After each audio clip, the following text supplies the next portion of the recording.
Hello বন্ধুরা, আজ আমি ফুলকপির পরোটা করব।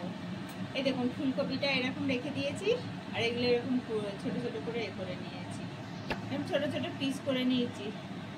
এবার আমি এটাকে কুড়ে নিই, তারপর আপনাদের দেখাচ্ছি। এই দেখুন, এরকম করে কুড়ে নিচ্ছি। এই দেখুন, সব ফুলকপিটা আমি গোটা ফুলকপিটা আমি কুড়ে নিয়েছি এরকম করে। আর এই 4টে আলু সেদ্ধ করে রেখে দিয়েছি। কড়াতে আমি সরষের তেল একটু দিয়ে নিচ্ছি। এবার এতে একটু গোটা জিরে ফোড়ন দিয়ে নিচ্ছি। আমি পুরটা তৈরি করে নেব। জিরে ভাজাটা হয়ে গেছে। এবার আমি এক গিট আদা কুড়ে নিয়েছি, ওইটা দিয়ে নিচ্ছি। আর দুটো লঙ্কা কুচিয়ে নিচ্ছি ছোট ছোট করে, ওটাও দিয়ে নিচ্ছি।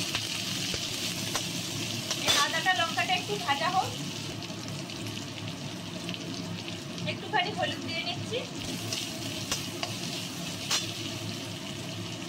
আর একটু লাল লঙ্কার গুঁড়ো দিচ্ছি।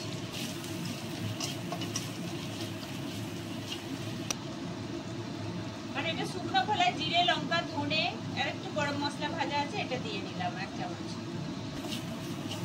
এবার আমি ফুলকপিটা এতে দিয়ে নিচ্ছি। তো করে আলুগুলো ম্যাশ করে দিয়ে নিচ্ছি। এবার আমি এই মশলাগুলো সব মিশিয়ে নেবো, আলু ফুলকপি এর সাথে।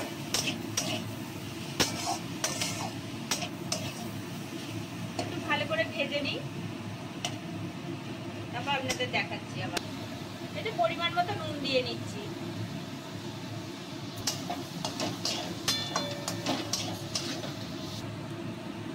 এটা আমার ভাজা হয়ে গেছে। এবার এতে আমি একটু ছোট ছোট করে কুচিয়ে ধনেপাতা দিয়ে দিচ্ছি।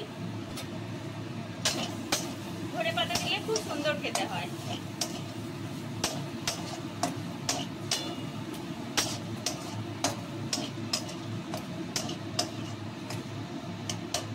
এটা আবার আমি নামিয়ে রাখছি। পুরটা আমি চাপা দিয়ে রেখে দিচ্ছি, একটু ঠান্ডা হোক, তারপর পরোটা ভাজবো। পুরটা ঠান্ডা হতে হতে আমি ময়দাটা মেখে নিয়েছি। ময়দাটা আপনাদের দেখানো হয়নি। এবার আমি নেচি কেটে নিয়েছি। এবার এতে আমি পুর ভরে নিচ্ছি। এইরকম পুর দেবো অনেকটা অনেকটা করে। এরকম করে সুন্দর করে মুখটা মুড়ে দেবো, যাতে না ফেটে যায়।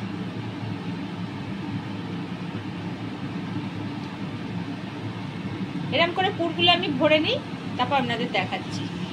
এই দেখুন, এটা আমি বেলে নিচ্ছি। এটা হাতে করে আমি এরকম করে একটু টিপে টিপে বসিয়ে দিচ্ছি, তারপর আলতো হাতে বেলবো।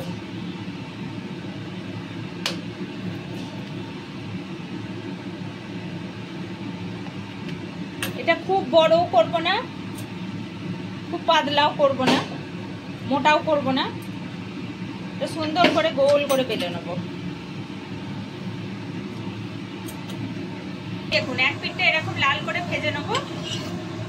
আগে আমি একটা বেলে খোলায় দিয়ে দিয়েছিলাম। এবার আমি হালকা করে তেল মাখিয়ে দেবো এতে।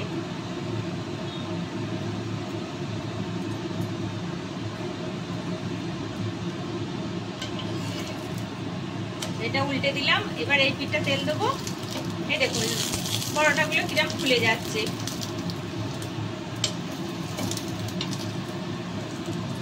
লাল লাল করে সুন্দর করে ভেজে নেব।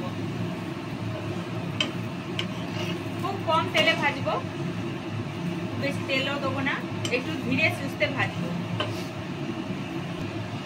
এটা ভাজা হয়ে গেছে, আমি তুলে নিচ্ছি। এরকম এটা আবার ছেড়ে দিলাম আমি।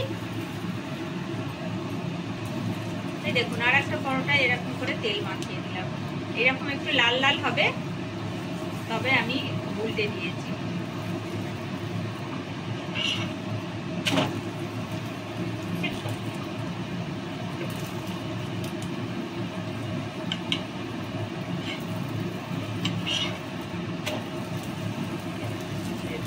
এই পিঠটা এবার ভাজা হোক, তারপর আপনাদের সব পরোটাগুলো ভেজে নিয়ে দেখাবো।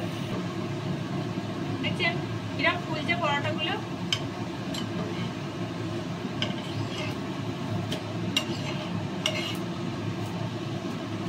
এটা হয়ে গেছে। এবার আমি তুলে নিচ্ছি। সবকটা ভেজে নিই, তারপর আপনাদের দেখাচ্ছি।